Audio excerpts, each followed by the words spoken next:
Thank you, Madam Chair, and Senator Bozeman for holding today's hearing to consider trade and horticulture titles of the Farm Bill. I look forward to working with you, both of you, and our colleagues on this committee to advance a farm bill that supports the needs of producers and rural America. I also want to thank our witnesses, panelists for being here today to provide your input on this important topic. And I want to, before, I know it's already been touched on, my colleagues have raised this, but before I turn to my questions, I also want to reiterate my concerns with Mexico's efforts to restrict genetically engineered corn imports, which would threaten food security and stifle ag biotech innovation that benefits both the United States and Mexico. And Under Secretary Taylor, I appreciate USDA's strong stance on this issue and urge USDA to continue holding Mexico accountable on its trade commitments.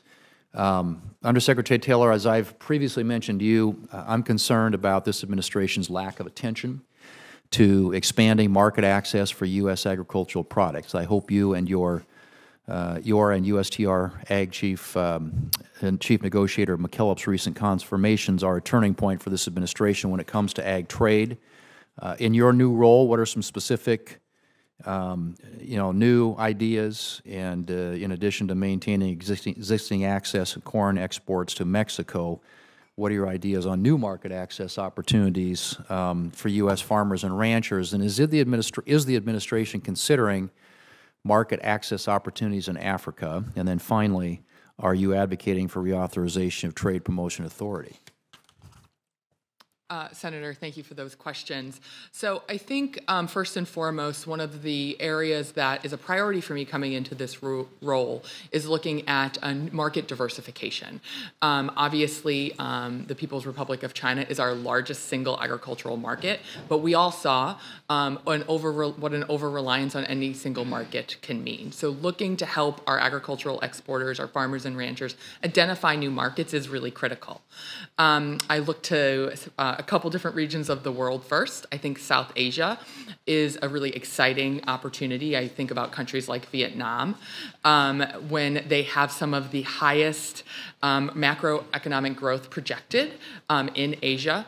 They also have an expected 5 million middle-class households going to come online in the next 5 years.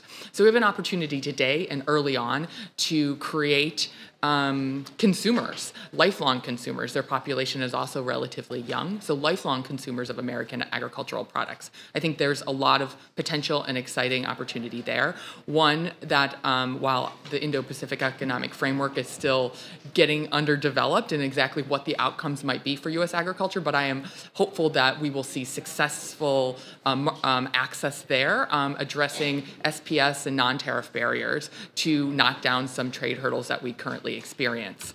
Likewise, you mentioned Africa. I think Africa is generally has a lot of potential. Specifically, I think Kenya is a very exciting potential market, which obviously we are engaging with there as well. We're also engaging in a couple other areas within the African continent. We are working with the African Continental Free Trade Area that is under negotiation there. But one of the areas that we are providing support is technical support, in particular as they are addressing SPS regulations and how science-based principles can really help form that continental trade agreement. And the U.S. is providing that technical support, which will also benefit our agricultural producers. So I think there is a significant opportunity on the African continent as well. Well, let me just say, and again, by way of IPEF, and I couldn't agree more that the way to isolate China is to do it economically, and that has obviously in that region of the world a lot of national security implications as well.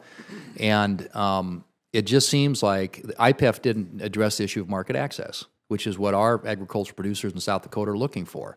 And, free trade agreements with countries in that region of the world, free trade agreements with other places around the world, some that are kind of what we think are low-hanging fruit. And so it just seems like the administration, no request for Trade Promotion Authority, hasn't been an FTA done, and the issue, or the times there have been at least any sort of discussion around this issue, it's been related to issues that don't have anything to do with market access. So I'm just saying, you guys got to step up your game here, and I hope you will. I just have a few seconds here remaining, but during your confirmation hearing, you mentioned your willingness to work with me on a path forward for mandatory country of origin labeling for beef. Last week, I introduced a bill that would direct USTR and USDA to develop a WTO-compliant means of reinstating cool for beef.